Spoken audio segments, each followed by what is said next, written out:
So, for my independent study this year, I decided to start a literary magazine for students grades 7 through 12. And my idea behind this was to provide students with a space to share their creative voices and their creative writing, something which I had wanted during my high school experience.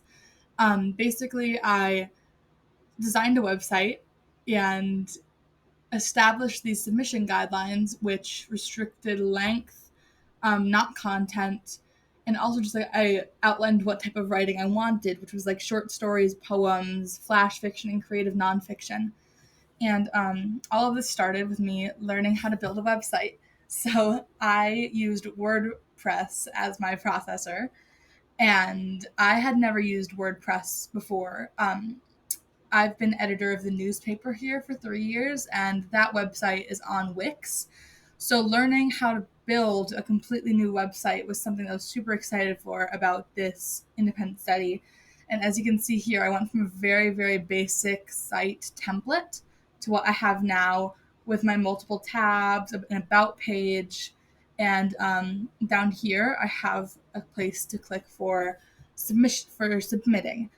And when I was designing this website, I wanted to make an aesthetically pleasing, easily accessible place where students and other community members could read students' writing. Um, I got inspiration for this from I had done a writing conference through Kenyon College this past summer, so summer of 2021. And Kenyon College is this really cool literary magazine called the Kenyon Review. And they publish all of this amazing creative writing, and I thought that I really wanted a place like that to write for during college, and I thought, why don't I start this during high school? So in building the website, I knew I wanted to have multiple issues. So in order to do that, I had to learn how to make categories. Basically, WordPress only allows you to have one blog per website, and for my blog, I knew I wanted to have 4 issues. So, in order to make my different tabs for each issue, I had to split it into multiple categories. And I titled each of these categories pretty basically for each issue because each issue, I didn't have like themes for my issues or anything. They were just different times to publish student writing. And maybe in the future that will change. But yeah, so I split it into categories and then I made these categories their own pages on the website. But as soon as I did that, I ran into another issue, which was as soon as I made a category its own page, at the top it had this very ugly category archive written. This isn't from my website, but just to show you what it looks like. And basically, I was very bothered by this, and I spent about 2 weeks trying to figure out how the heck to get rid of it. And I ended up having to get a subscription to WordPress, and then it took a little bit of like, there's this. I had to go into like the back of the website basically and copy in this little piece of coding, and then I have my lovely issue 1 minus the category archive, and I'm very excited about it. So that will stay in the future. I no longer have to deal with that category archives thing. It just sucks that I had to like pay in order to get that. Um, Another issue I ran into with WordPress was formatting poetry. Basically, anytime that I copy and paste a poem into WordPress, it leaves these huge spaces in between every line. Um, I'm wondering now if I typed out each poem by hand, if it wouldn't have those awful lines in between. But basically, it made it so my poems could not have the same format that the authors had intended. And I'm hoping in the future, people who run this magazine are able to fix this issue. Another thing that I wanted to focus on was our school's commitment to student voice. So basically, since this is a school sanctioned literary magazine, like there's a link to it on the school website, this is Woodstock's literary magazine, I have to adhere to school rules. So I got this one submission that was a little bit, I don't want to say like, a little bit risky, I'll say. And I really wanted to publish it because it was very important and it had a lot of very important things to say. But I had to check with the principal to make sure that it was acceptable to publish something with strong language like that in my magazine. And he, in response, sent me this policy for the student freedom of expression. And now I've left this in a folder on my drive to look at anytime I get a submission that I'm wondering about, and just to make sure to adhere to this policy, basically. And I will leave that for future editors as well. Um, Next, I had one friend, and they really, really wanted to submit this play that they'd written that had won a prize.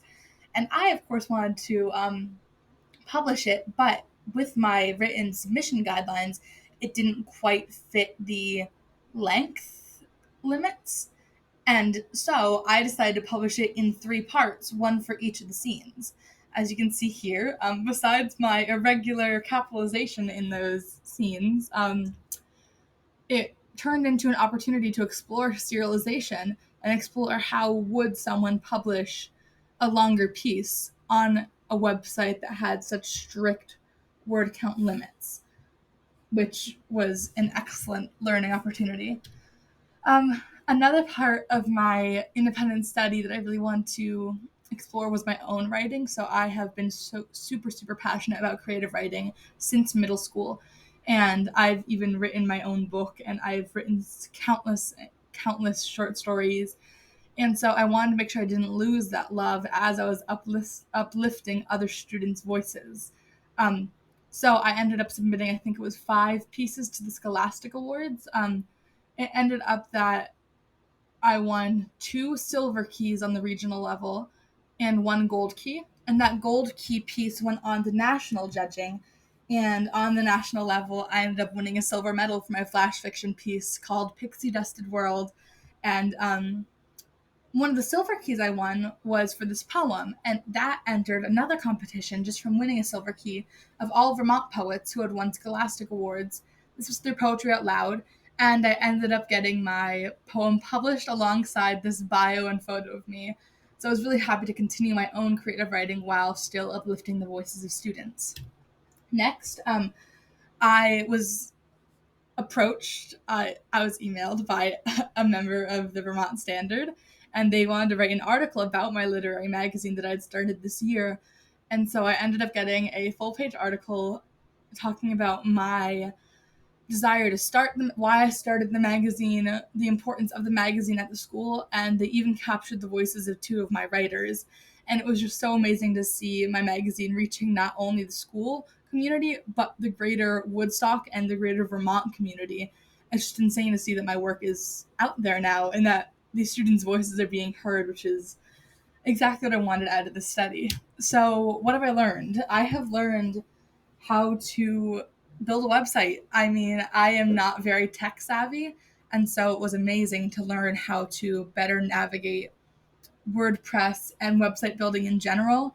I have learned that it is really fun to edit people's writing. I've always loved editing people's writing, and I've gotten to do that so many times this year. And but mostly I have learned that there are so many students who are just as passionate about creative writing as I am, and I am so happy to have provided them this space to share their voices. So, what's next? In the future, I am leaving this magazine to my friend, and they will be continuing it on. They're in 10th grade now, so I'll have 2 more years with them, yay. And Miss SJ, I believe, is starting a creative writing club, so there will hopefully be more writers as the magazine continues. I still have to publish the 4th issue this year, and I will hopefully be doing that next week. But now that I am graduating, I am just happy to leave behind this legacy of writing and love of writing, and I'm excited to see how this continues. Thank you for listening.